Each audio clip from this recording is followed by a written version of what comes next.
최근 쿠팡이 미국 뉴욕증권 거래소에 상장되면서 신규로 조달한 금액 중 무려 1조 원을 전국 7개 지역의 물류센터를 신축하는 데 투자한다고 합니다.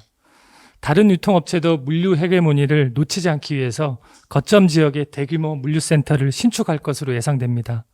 급속한 물류산업 성장 이면에는 우리가 감수하고 관리해 나가야 할 위험성이 있습니다. 물류센터 공사 초기에는 물류센터 뼈대를 세울 때 붕괴 위험성이 높고 마무리 단계에서는 우레탄 뿜칠 작업 시 화재 위험성이 높습니다. 또한 운영 중에도 개보수 시 화재 위험성이 높습니다. 이를 증명하듯 작년에 이천 물류센터 화재 사고가 발생했습니다. 따라서 사회적으로 이슈화된 물류센터 대형 화재 사고 중심으로 제기되는 문제점들과 연구해 봐야 될 쟁점들에 대해 말씀드리겠습니다. 문제점들입니다. 첫 번째로 건설공사에 만연한 하도급 관행입니다. 이로 인해 적정한 공기 산정, 충분한 안전비용 반영, 안전한 공법 선정 등 안전에 대한 관심과 투자가 미흡할 수밖에 없습니다. 또한 하도급 관행은 안전관리에 대한 책임 소재도 불분명하게 만들고 있습니다. 두 번째로 가연성, 유도성 우레탄 폼입니다. 외벽과 마감재는 불에 잘 타지 않는 난연재료나 준불연 재료를 사용해야 한다고 관련 규정에 명시되어 있지만 건물 내부 단열재에 대해선 명확한 규정이 없었습니다. 작년 이천 화재 참사의 경우 기준이 명확히 없었던 내부 단열재 우레탄 폼에서 사고가 발생했습니다. 내부 단열재의 난연 또는 준불연 성능 확보의 필요성이 대두되고 있습니다. 세 번째로 촉박한 공기에 쫓겨 우레탄 폼, 화기 작업 등의 위험 작업들이 혼재되거나 동시에 진행된다는 점입니다. 마지막으로 정부의 지속적 화재 안전 기준 강화에도 화재 사고는 끊임없이 발생하고 있다는 점입니다.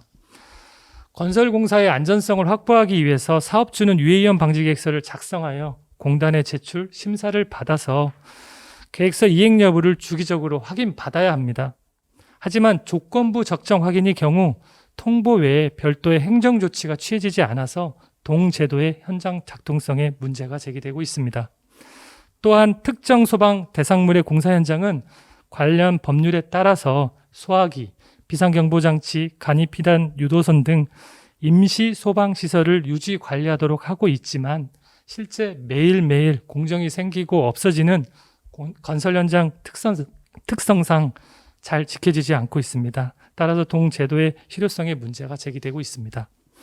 앞서 말씀드린 문제점들을 해결해 나가고 궁극적으로 물류센터의 안전성을 확보하기 위해서 고민하고 연구해 봐야 할 쟁점들에 대해서 말씀드리겠습니다.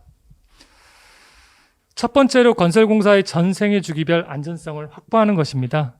이를 위해서는 계획 단계에서 공공, 민간공사 모두 적정 공기 산정을 의무화하는 제도적 장치가 마련돼야 할 것입니다.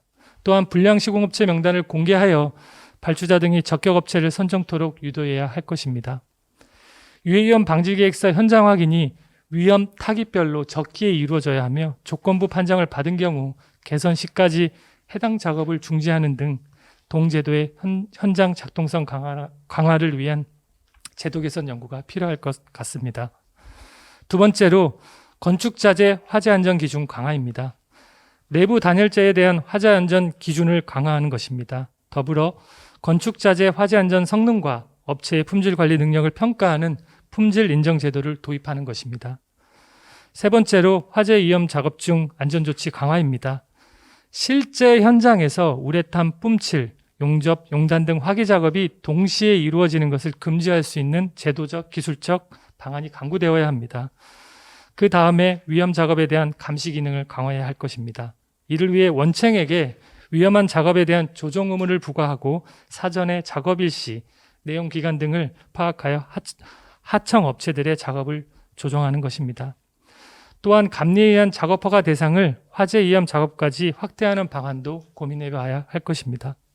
더불어 단위 작업별로 배치되는 화재 감시자 외에 공사 발주자가 화재 안전을 총괄 관리할 수 있도록 화재 안전 관리자를 선임하는 것을 의무화하는 제도 도입도 고민해 봐야 할 것입니다. 마지막으로 화재 발생 시 인명 최소화를 위해 시공사가 비상 대피 훈련을 포함한 긴급 조치 계획을 수립하고 실제 화재 발생을 가정하여 비상 대피 훈련을 정기적으로 시행하도록 제도적 장치를 마련해야 할 것입니다.